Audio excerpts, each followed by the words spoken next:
a step back and take a look at the fundamentals of the market and how you should be looking at your portfolios. And someone who's been in the market for almost 3 decades, managing money professionally, and of course, almost 2 decades from his firm side after setting up his firm, Karma Capital is joining us today. Rushabh Sheth is joining us today. Rushabh, I was just taking a look at the last few years of your fund's performance. 2 years, 3 years, almost 20% plus, 20 to 22% is the kind of earnings CAGR, return CAGRs you have clocked. Uh, is it getting slightly troublesome now to eke out returns in the market? Because the liquidity taps are slightly on the lower side, growth is slowing down, as you have also mentioned in your views. So from here onwards, do you think the investor return expectations should also be on the moderate side? Yeah, hi, Ajay. Thanks for having me on the show. I really appreciate that. Yeah, as you mentioned, clearly, I think there is some slowdown in growth, and it was expected because as higher interest rates kind of start to bite in a little bit, and inflation kind of has its full impact, you would obviously see some growth slowdown in the economy, and which will also have its cascading impact on the markets as we go forward. So yeah, the environment, at least for the next few quarters, will remain slightly challenging, and I think it will therefore lead to maybe a little bit of a lowering of expectations from a return perspective, especially in light of the fact that we are coming out of, as you rightly pointed out, very strong last 3 years post-COVID. Right. What are your thoughts, Rushabh, when you speak to your portfolio companies or generally among the corporates in corporate India? I was just looking at one of the corporate India surveys, which one of our partners, Deloitte, has also conducted. How is business sentiment? How's their outlook on earnings in general because of this global slowdown? Are these corporates in your portfolios or even generally when you're speaking to, are they also bracing in for this slowdown and foresee a bit of moderation in their earnings growth? My sense is that this, as we enter into the first quarter of the calendar, is where you will start to see that more meaningfully. So therefore, I think it will be only in maybe the fourth quarter, financial year 23 commentary, that you will start to see that more across the board. But yes, there will be some growth moderation, I'm sure. But that doesn't really change the outlook for slightly medium to long-term growth prospects for most of these companies. So my sense is that yes, next few quarters will be slightly more difficult, but that really doesn't have too much of an impact in terms of the more medium to long-term outlook for most of our companies. No, Rishabh. Rishabh, I also want to understand from you, you've seen so many cycles in the market. What stage of the market cycle is Indian markets in right now? Because last year we had very good year. Today, rest of Asia is rallying. We are not. Some mean reversion, perhaps. But if I were to ask you, from your experience of almost 3 decades, if you mix economic cycle with earning cycle and then produce a picture, where are we on the market cycle? Because markets usually factors in or pencils in a lot of economic indicators coming ahead in advance, earnings trajectory in advance. So what phase of the market are we in? If you look at the overall economic picture, I don't think so. We've had a better economic picture, but for the higher inflation, at least in the last 3 decades that I have seen the markets.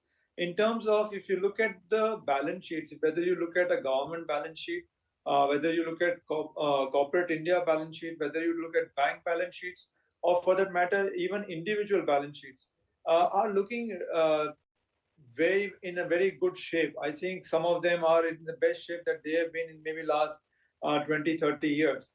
So my sense is that overall, from an economy standpoint, I think all these factors are very, very heartening. Yes, there is some short-term blip because of higher inflation and therefore higher interest rates. But as I said, my sense is that from a long-term or even medium-term perspective, the country is very well poised hopefully we should, once we pass through this phase of high interest rates, as we emerge on the other side, we should be able to sustain higher growth rates for a much longer time. And I think is the biggest change. So my sense is India has always grown for at 7 or 8% in a cycle for about 2 3 years and can kind of fallen away. Hopefully, once we get to that rate of growth this time over the next 2 3 years, we can hopefully sustain it at a higher pace for a longer period of time. So my sense is, from an economic cycle standpoint, yes, there is some near-term headwind, whether it be global slowdown or inflation or higher interest rates. But from a country perspective, I think we are in the best shape that at least I have seen in many decades. Let's talk your portfolio then, without getting into the details of individual ideas, but I'd like to understand your philosophy or your portfolio selection criteria. What kind of companies are you looking for? Or is there a formula you have in place? Are you playing the China reopen theme as well in a way? Or are you more domestic centric because India has a good runway, superior growth, etc.? If you can talk about how do you select stocks in your portfolio, your selection strategy? Yeah, good question. Thanks, Ajay, for that question. From our perspective, we are more bottom-up investors. We look at long-term horizon, and when we say long-term, we really mean it. Our average holding periods are about 5 years. So once we buy a stock, we own it for about 5 years. So we are really not somebody who churns too much in the portfolio. All our stock selection is completely bottom-up. We are more growth at reasonable price kind of investors. So we're very cognizant of the price we pay when we buy into a name. And typically, if you look at our portfolios today, generally we are early cycle. So we try and identify opportunities early in the cycle. And therefore, we kind of have two advantages. So we get them at a reasonable price, as well as we can own them for a longer period of time. So if you look at our portfolios today, we are far more, forward looking, and I'll come to that in a minute. In terms of today, our largest holding is pharmaceuticals, also telecommunications, where we have two telcos in our portfolio, and even media and entertainment, and then there are bottom-up ideas across airports, sports, etc. So our portfolio is bottom-up, and if you look at our current selection, it's very different from generally what you see, and we have a high active share. So our divergence from the index is quite a bit, almost 95%. So that's the current complexion of our portfolio. I was looking at some of the names in your portfolio, and I was intrigued how you may have selected them. Let's talk about pharma first. After a very difficult last couple of years, pharma is kind of getting excited once again, and people say that US price erosion, all of that is things of the past, may not be very competitive. But you like the domestic side of the pharma story. Talk to us, what are the triggers that you like the domestic side of the pharma story, which some say should ideally trade at consumer valuation because they are almost consumer stocks? So you are absolutely right. We like the domestic side of this pharma story much more. And that's really the bent of our portfolio stocks that we have today.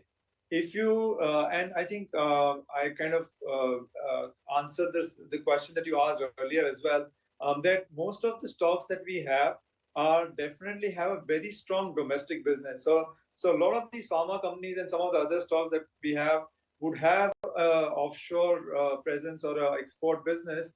But mainly these companies are focused on the domestic market because we believe that, as you rightly pointed out, the opportunity in the domestic market we see being significantly larger as well as far more steadier. Even in pharma, we think that the domestic market offers a great opportunity. It's still very fragmented. We think that the consolidation will be a theme for the next even 5 to 10 years as the top 10, 15 companies continue to consolidate and grow faster than the market, as well as it's very profitable. So if you look at the domestic pharma for most of the larger companies, is significantly more profitable than their offshore businesses. So we like the pharma story, mainly the domestic pharma, and you're absolutely right. In fact, we believe that pharma is where maybe FMCG was 10 years back, and the growth certainty and the growth opportunity for pharma in a fragmented market is today even more, we think, than the FMCG. In FMCG, you are seeing more fragmentation. In pharma, you're going to see more consolidation. Right. Even your holding in the auto space, which went through a very long, lean patch of bad sales, etc. This particular name, which you have, the DVR of which, I want to talk about the business model. It gets impacted more on, the luxury sales globally. China has a big role, and Louis Vuitton stock actually is back at record highs. By the way, if there is any parallel, but this global centric auto company which you have in your portfolio recently gave to the exchanges, which surprised many, that they may actually turn cash flow positive ahead of what the street was estimating and in larger number. Talk to us about your thought process on luxury side of the four-wheeler stocks which we have here in India. So we like the domestic side of that company. Let me start with that, and I'll come to the other side. I think the domestic side, they are very strong. They are leaders in the EV passenger vehicle space, and that space is expanding very rapidly. And they have now, for the month of December, actually become number 2 player in the country, ahead of and dislodging the earlier number 2. On the commercial vehicle, of course, as you can see, the cycle has been very strong, and we think that as India kind of continues to gain momentum on the manufacturing side, as better highways are being built, the commercial vehicle story will continue to sort of get better and better. And both these businesses are are very profitable. In fact, the PV business is actually going to become reasonably profitable from next year onwards in the domestic market. And the EV continues to, I mean, they have 80% plus market share. Of course, that's not going to remain there, but clearly today they have a very strong presence there. On the luxury side, the one part of it, which is caters to the very high-end market, is actually doing very well. There, I think they faced problems on the supply side, and therefore their production's schedules kind of went for a toss. They have the highest order book they've ever had in their history, and clearly shows the strength of the product line. And as you rightly pointed out, some of the top-end products across the world have done very well, especially post the COVID recovery. And you mentioned one of the names, and they are a great play on the China recovery. So China, as China opens up, which is one of the largest market for them, will hopefully lead to a much stronger demand for their products in the calendar year 23. So our sense is that their businesses are very well aligned. Last year was challenging for them because of the supply side. Our sense is that's starting to change, and that looks much better in calendar year 23. And the domestic businesses are anyway doing very, very well. That domestic side, yeah, I mean, they have become very dominant in passenger vehicles and doing phenomenally well in CVs as well. That's a very interesting take. Rushabh, what makes you so bullish on the Indian media space? Because we have seen the ad spend trajectory being all over the place, slightly wobbly, I would say. Incremental ad spends going the digital side, not the traditional media. But you, the name which you have in your portfolio, has also undergone a very large transaction as well. I want to understand your thought process on media, especially general entertainment side. What kind of observation you have regarding the viewing patterns of the country?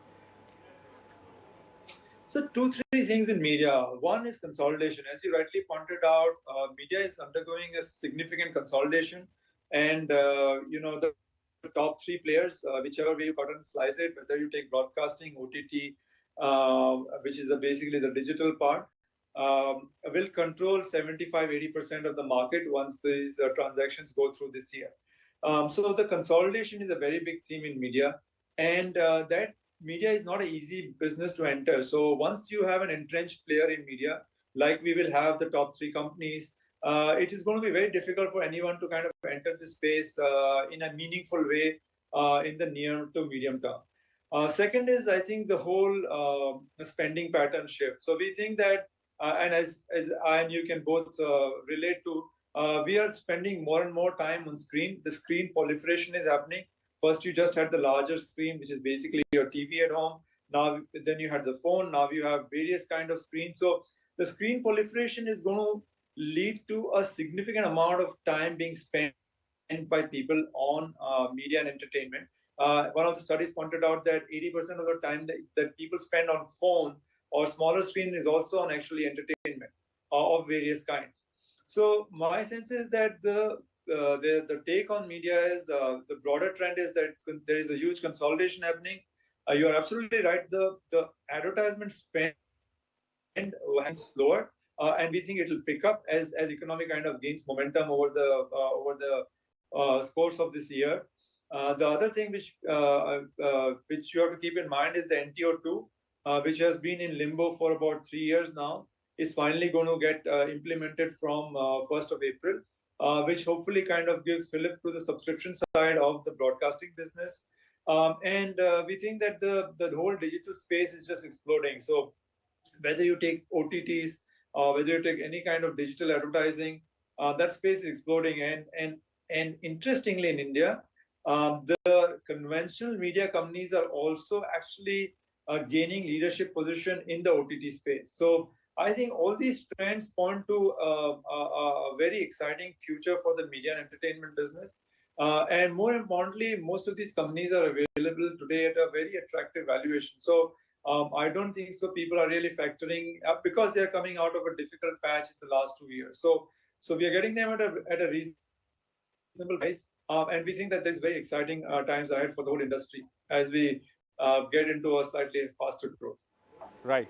Rushabh, lovely chatting. Thanks so much for explaining your thought process on the show today. Look forward to having you more often from here on. Thanks very much for your time this afternoon. Yeah. That was Rushabh Sheth of Karma Capital, talk about the plays and giving explanations on the thought process. Let's take